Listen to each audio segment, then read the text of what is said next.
Ma'am, sigurado po kayo na ito po si Bianca? Anak niyo po? Oo. Bakit? She devoted everything to you, Dad. Tapos sasabihin mo sa kanya ngayon na hindi mo siya mahal? Na-injure ako nang dahil sa kanya. Siya ang nagtunak sa akin sa bangin. Dapat ko bang mahalin yung mami mo? Nay, buong buhay ko palagi na lang nakakaangat sa akin si Hope. Hindi pwedeng kuhanin niya to sa akin. Hindi ako papayag, Nay. Ano to? Mga katibayan, kasama ang mami ko sa mga experiments ni Dr. Sebastian at document nila lahat ng experiments nila. At dyan sa notebook na yan, malalaman mo buong katotohanan. Si Bianca? Nay, may clone si Bianca. Si Hope? Alam kong nandito yung clone ni Bianca. Ha? Tinatago mo siya dito eh. Ayan, sinasabi ko sa'yo, walang clone dito, okay? Clone na yan?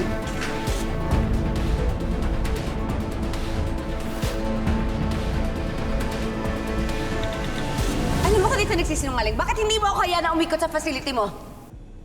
Ma'am, tumigil ka. Oh, siyempre. Sensitive yung ginagawa kong research dito, Dayan. Eh, hindi ako basta-basta nagpapapasok ng kung sino-sino. Eh, baka makontaminate research ko eh. Now, if you don't mind, please, can you leave? Or if not, I can sue you for trespassing.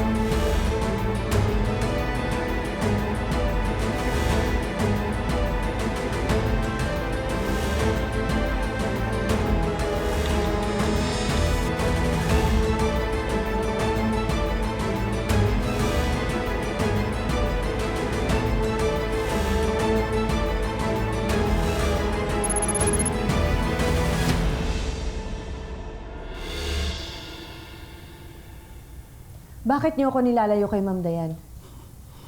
Dahil hindi mo siya kailangan makita or makausap. Siya ang totoo kong nanay. What makes you think na nanay mo siya? Nakita ko ang files. Sa kanila ako galing. Sa kanila ni Christian Sebastian. So, yan pala ang pinagagawa mo dito? Pasaway ka talaga, no? Although it doesn't matter, kasi sisiguraduhin ko na hindi kayo magkikita ni Dayan. Tsaka nagkakamali. Magkikita din kami ng nanay ko. Magkakasama at mararamdaman din niya agad na anak niya ako. At mamahalin din niya ako ng lubos.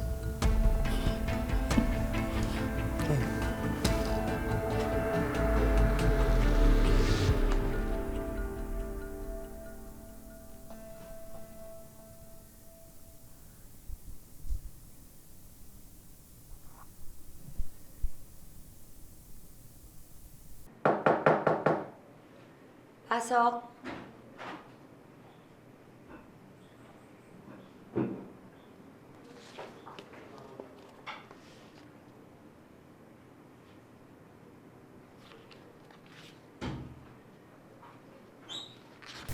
Ma'am Dayan, kape po. Patong mo na lang dyan. Salamat. Dito po sa mga papeles. Lapag mo na lang dyan. Sige po.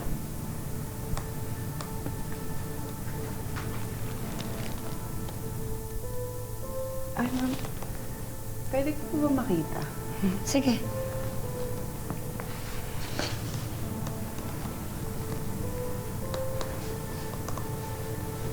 Ma'am, tungkol po ba sa cloning to? May alam ka doon? Napapanood ko po kasi sa mga pelikula. Ang weird nga eh. Bakit naman weird? Kasi, ang tao, gumawa ng tao. Parang monster yung mga yan eh. Naku, sa tingin ko talaga, monster sila. Hindi naman siguro. Opinion ko lang naman to, Ma'am Dayan. Pero sa tingin ko kasi, nakakatakot sila. Mali mo, mga agresibo pala yung mga yun, di ba? Oh, mamaya saktan tayo. Hindi tao yung mga yun. Di ba?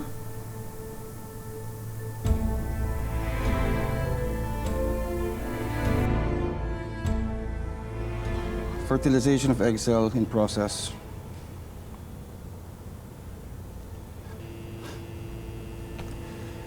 Procedure 231 failed. Ginawa na natin lahat ng permutation. Ano pa ba natitira? I don't know. Si Christian got the procedure right. Kailangan ko yung files niya.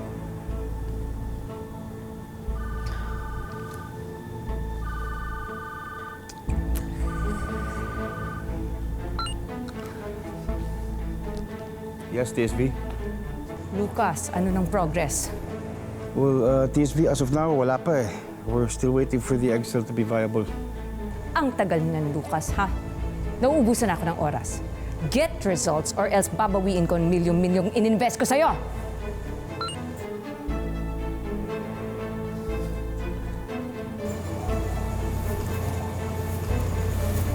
Anong results, ma'am? Ralph, nakinig ka sa usapan namin? I had no choice. May mga kinikilos kayo na hindi sinasabi sa akin at nag-aalala at natatakot ako sa mga pinapasok ninyo. Huwag mo nang alamin. Bakit? Kasi illegal. Hindi ah. Then tell me, at sino yung Lucas na yon? Bakit mo siya binabayaran ng milyon-milyon? Are you spying on me? Sagutin niyo lang yung tanong ko. Fine. It's for medical research. Medical? Are you sick? Hindi ako. Para sa'yo. For me. Pero wala akong sakit. Wala nga. Wala pa. Your father died of a rare disease and it's possible na hereditary yun.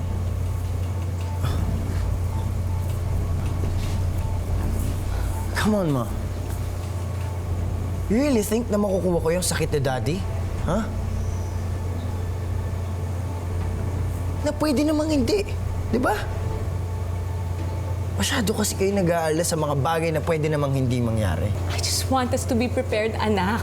Okay? Kaya ako binabayaran ng malaki si Lucas because he is searching for a cure for you. Ano ibig mo sabihin? I already lost your dad. I'm not going to lose you. Yung ginagawa ni Lucas, makakatulong to. It will help. This is all for you.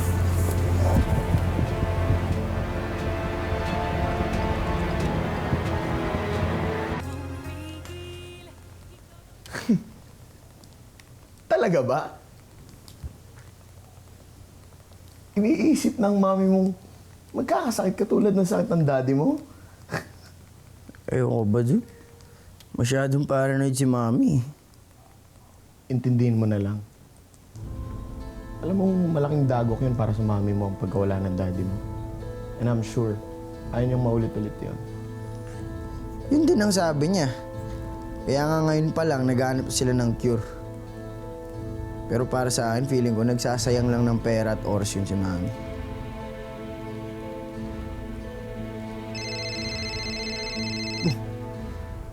Si Trixie.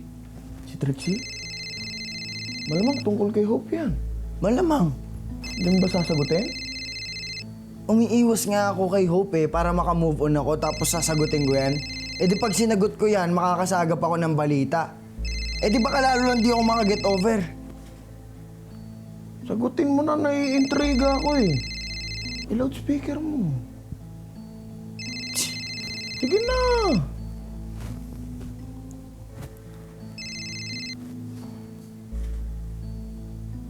Hello, Trixie? Long time. Hello? Sir Ralph? Sasabihin ko lang po kasi na baka hindi niyo pa po nababalitaan. Namatay na po ang tatay ni Hope. Ha? Si Mang Jong? Kailan? Paano? Sabi ko na nga ba hindi niyo pa po alam eh. pinatay po si Mang Jong. Binaril siya. Teka, mabait yun si Mang Jong. At tsaka walang kaaway yun. Wala nga. Paano nangyayari yun? Hindi ko rin po alam eh. Basta ang alam ko, magkausap po kami bago po siya natagpo ang patay. At ang sabi niya, ililigtas niya si Hope na kailangan po ni Hope ng tulong niya. Baka nasan ba si Hope? Nawawala, as in missing.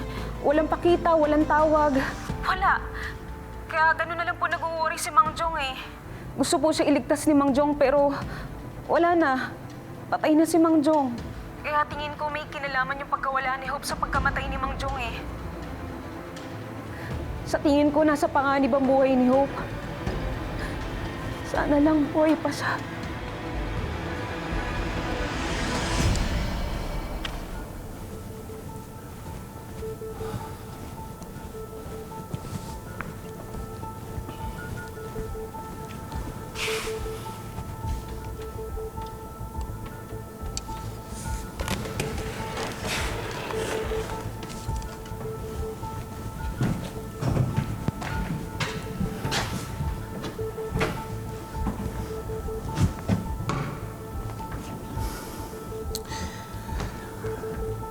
Congratulations, Hope. Makakalaya ka na. Talaga po? Papalabasin niyo na ho ako? Ano kasi na swerte? Inutusan ko lang si Elena na maghanap ng bagong malilipatan mo. Dahil hindi ka na safe dito, masyado na mainit. And hindi ko i-risk na bumalik pa dito si Dayan at magkita pa kayo.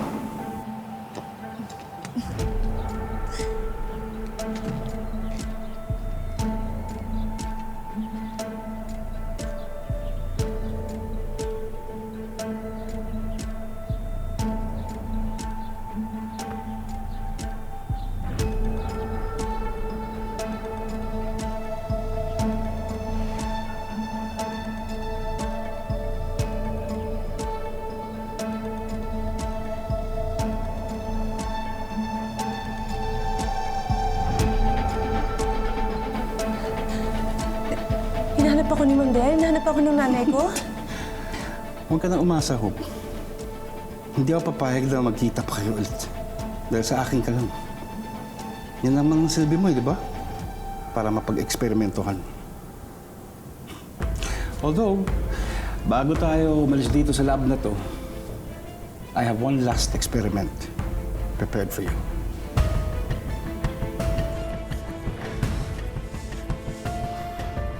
Asan kaya si Hope? Safe kaya siya? Dude, Pinatay yung tatay niya. Malamang nasa panganib din ang buhay niya. saan ba kasi natin siya hanapin, dude? Saan? Ba't di natin ipagtanong dun sa huling taong nakasama niya? Papa ni Aika?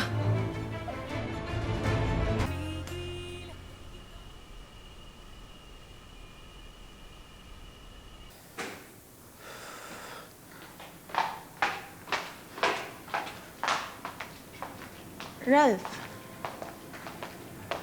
what brings you here? Na-miss mo ako, no? Gusto ko makausap yung daddy mo.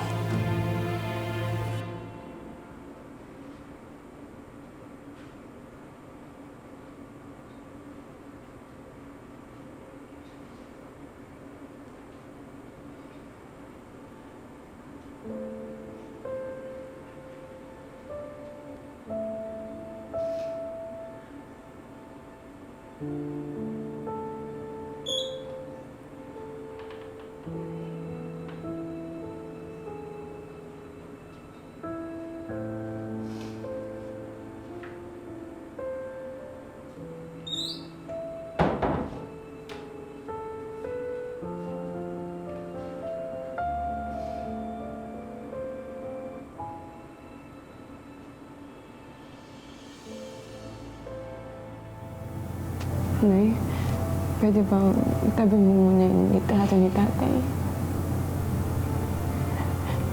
Lalo ko lang kasi siyang namimiss.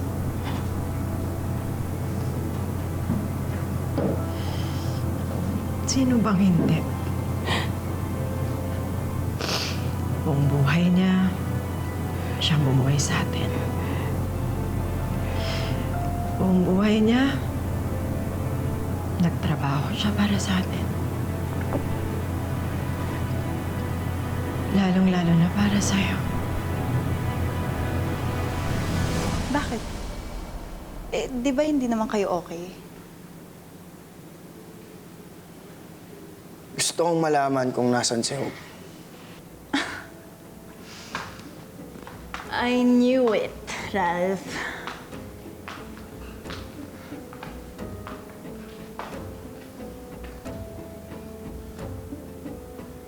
Alam mo ba nanganganib yung buhay ni Hope? Pinatay yung tatay niya. So, pinagbibintangan mo ngayon yung daddy ko? How insensitive can you get, Ralph? Alam mo bang kagagaling lang niya sa ospital? Na-comatose siya. He's still recovering just as we are recovering as a family dahil just sa kagagawa ng home wrecker na yan. Tapos ngayon pupunta ka dito para hanapin siya?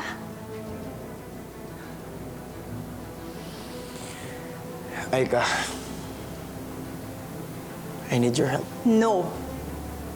I don't care kung nawawala man yung hope na yan. Nawawala siya? Eh di good. Mawala na siya forever.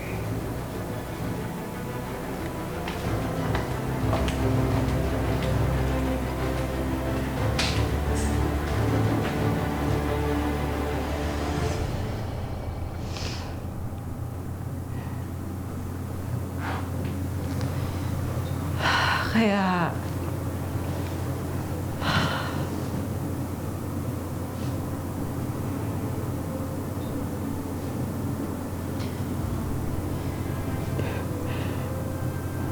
huwag mong sayangin ang pagkamatay niya.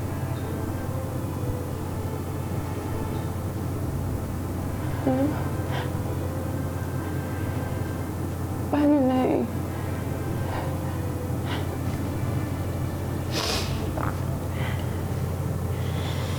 Ito ang tamang pagkakataon para gamitin ang sitwasyon.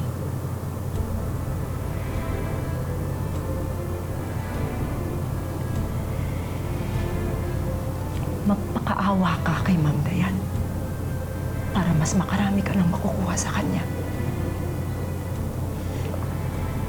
Magpakabait ka, suyuin mo siya, alagaan mo siyang mabuti.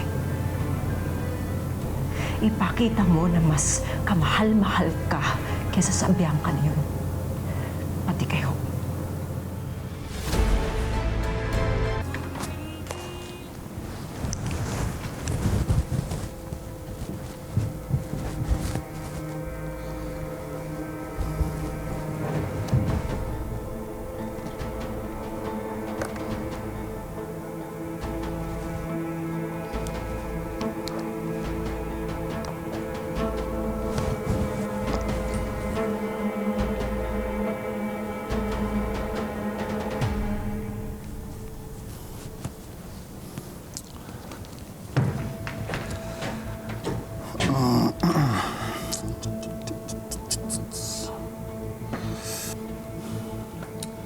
Alam mo, Hope,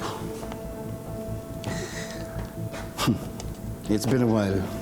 Marami na ang nangyari. But at the end of it all, ako pa rin magtatagumpay. Malaking sinakripisyo ko para sa lahat ng to.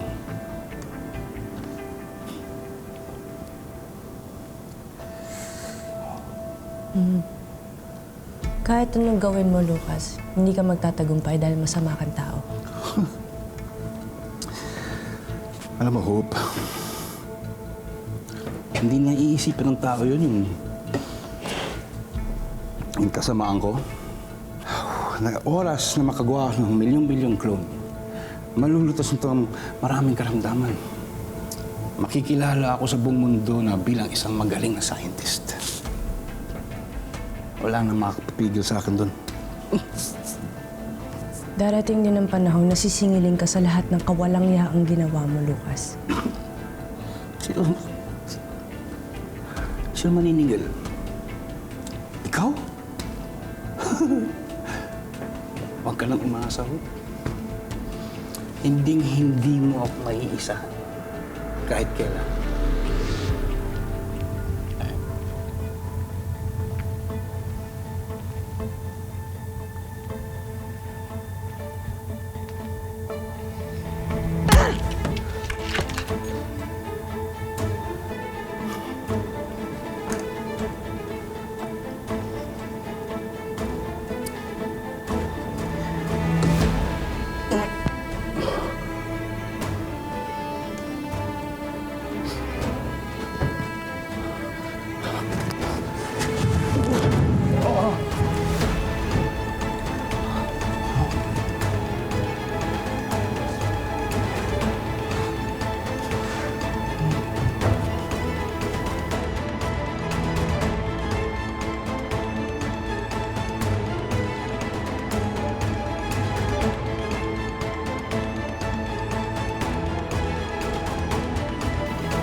Hindi ba talaga, Lucas?